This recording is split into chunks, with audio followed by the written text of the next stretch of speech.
When using graphs in Excel, it is useful to set up your data in a certain way just to make it easier to create the graph. So what you'll see here, we've pulled the data that relates to the graph into a nice predefined area. You'll see there's no gaps between rows and columns, it's all nice tightly packed. And we've got labels for the rows and the columns.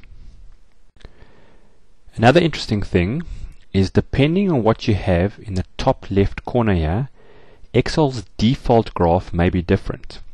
So if, for example, you have column labels here that represent a number, so in this case dates, which are numbers, and you put a label in the top left corner, if I create a graph, the default graph, this is the graph I'll get, and you'll notice that the dates are along this axis. If however I don't have anything in the top left corner, the default will take the destination networks as the x-axis. So depending on what you want, you may want to think about that. In any case, you can change these around, so it's not a major problem. Some more useful shortcuts and tips. If you want to create a graph quickly, what you can do, you highlight the data, and if you push your F11 key, so if I push that, notice what it's done is it's gone and created a graph instantly. It uses the default graph and creates a chart sheet. This is opposed to going the normal way of being asked what graph you want. So that's just a nice quick way of setting up a graph. Another useful tip when moving graphs around is you can move them manually.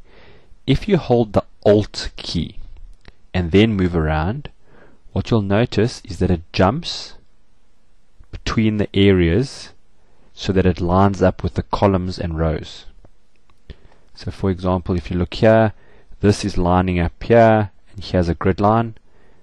When I click, hold Alt down and pull one to the right, you'll see it's lined up exactly. So the movements are in line with the grid lines, and it just makes it easier to move around. The same thing happens if you're resizing a graph. So I'm going to resize it. If I hold Alt down, you'll see it resizes in increments of the next grid line.